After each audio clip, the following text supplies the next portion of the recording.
আমি স্টেজে এসে প্রথম সালাম দিয়েছি।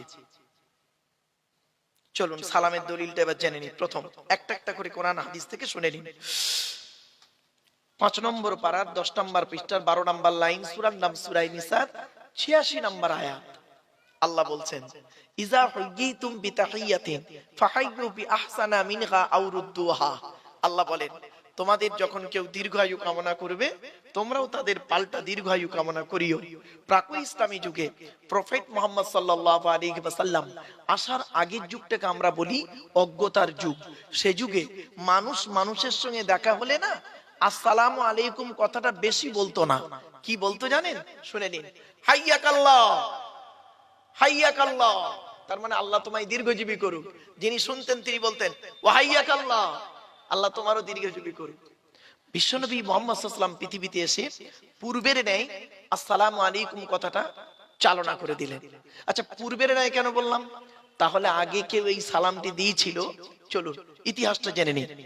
মিশকাত শরীফ কিতাবুল আদাব বাবুস সালাম আল ফাসলুস সালিস হাদিস নাম্বার 1, রাবীর নাম আবু হুরায়রা রাদিয়াল্লাহু তাআলা আনহু। সাহাবী বর্ণনা করছেন, আল্লাহ পাক আদমকে তৈরি করলেন জান্নাতের ভিতরে। আল্লাহ পাক আদমের দেহের ভিতরে আত্মা দিলেন। এরপরে আদমকে আল্লাহ বললেন, আদম ওই যে দূরে ফেরেশতারা বসে আছে ওদেরকে গিয়ে বলো আসসালামু আলাইকুম। আদম নবী জান্নাতে ফেরেশতাদেরকে গিয়ে বললেন প্রথম আসসালামু আলাইকুম। ফেরেশতারা পাল্টা জবাবে বলেছিলেন ওয়া আলাইকুমুস সালাম ওয়া রাহমাতুল্লাহ।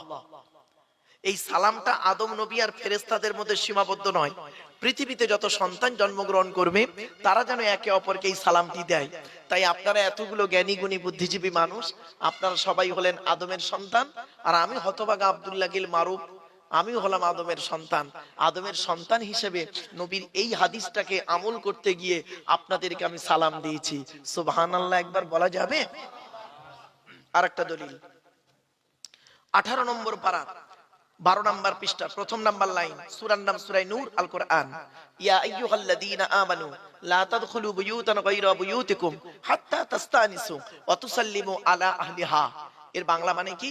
আল্লাহ বলছেন, হে ঈমানদার বান্দাগণ, তোমার বাড়ি হোক বা অন্যের বাড়ি হোক, বিনা অনুমতিতে প্রবেশ করবে না।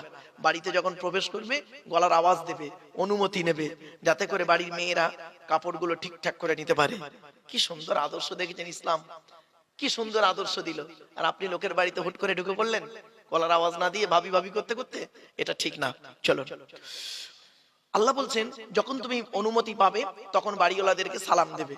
পেছনে একটা হাদিস, মিশকাত শরীফ কিতাবুল আদাব বাবুস সালাম আল ফাসলুস সানি, রাবীর নাম আব্দুল্লাহ ইবনে উমর রাদিয়াল্লাহু তাআলা আনহু। সুইলান নবী সাল্লাল্লাহু আলাইহি ওয়াসাল্লাম, নবীকে একবার জিজ্ঞাসা করা হলো, আইয়ুল ইসলামি খায়রুন ইয়া রাসূলুল্লাহ, ইসলামের উত্তম কাজগুলো কি কি? তৎক্ষণাৎ নবীজি বললেন দুটি। ক্বালা তুতিমু তুআমা, ক্ষুধার্তকে খাদ্য দান করা হলো ইসলামের উত্তম কাজ। আর 2 নাম্বার কি? অতুকরিউ সালামা আলামান আরাফতা ওমাল্লাম তারিফ, চেনা হোক অচেনা হোক একে অপরকে সালাম আদান প্রদান করা। তাই আপনারা এত বড় জ্ঞানী গুণী বুদ্ধিজীবী মানুষ, আমাকে চেনেন বা না চেনেন, আর আমি হতভাগা আপনাদের চিনি বা না চিনি, নবীর এই হাদিসটাকে আমল করতে গিয়ে আপনাদেরকে আমি সালাম দিয়েছিলাম। সুবহানাল্লাহ আবার একবার বলা যাবে? আরেকটা দলিল 18 নম্বর পারা 17 নম্বর পৃষ্ঠা 12 নম্বর লাইন, সূরার নাম সূরা নূর আল কোরআন। আল্লাহ বলছেন, ইজা দাখালতুম বুয়ুতান ফাসাল্লিমু আলা আনফুসিকুম, তোমরা যখন বাড়িতে প্রবেশ করবে বাড়িওয়ালাদেরকে সালাম দেবে। পেছনে একটা হাদিস, আন জাবির রাদিয়াল্লাহু তাআলা আনহু قال قال রাসূলুল্লাহ সাল্লাল্লাহু আলাইহি ওয়াসাল্লাম আসসালামু ক্বাবলাল কালাম, নবী বললেন কথা বলার আগে তোমরা সালাম দাও। তাই আমি স্টেজে এসে কারোর সঙ্গে কোনো কথাবার্তা না বলে নবীর এই হাদিসটাকে আমল করতে গিয়ে আপনাদেরকে আমি সালাম দিয়েছিলাম। সুবহানাল্লাহ আবার একবার বলা যাবে? রব্বি আউযু বিকা মিন হামাযাতিশ শায়াতিন ওয়া আউযু বিকা রব্বি আন ইয়াহদুরুন, ইন্নাহু মিন সুলাইমানা ওয়া ইন্নাহু বিসমিল্লাহির রাহমানির রহিম, আমানতু বিল্লাহি সাদাকাল্লাহুল মাওলানাল আযীম। আলহামদুলিল্লাহ আলহামদুলিল্লাহ ওয়া কাফা ওয়া সালামুন আলা ইবাদিহিল্লাযীনা ইসতাফা, আম্মা বাদ, ফাকাদ ক্বালা আল্লাহু তাআলা ফি কালামিল মাজিদ ওয়াল ফুরকানিল হামিদ, ইন্নাল্লাহা ওয়া মালাইকাতাহু ইসাল্লুনা আলান নবী ইয়া আইয়ুহাল্লাযীনা আমানু সাল্লু আলাইহি ওয়া সাল্লিমু তাসলিমা। দরুদ শরীফ। আল্লাহুম্মা সাল্লি আলা সাইয়্যিদিনা মাওলানা মুহাম্মদ ওয়া আলা আলি সাইয়্যিদিনা মাওলানা মুহাম্মদ। আচ্ছা বাপেরা, আমি দরুদ শরীফটা বাচ্চাদের মতো করে পড়লাম না? আপনারা তো টেনে টেনে বললেন, আর আমি বাচ্চাদের মতো করে পড়লাম। কেন জানেন? শুনে নিন।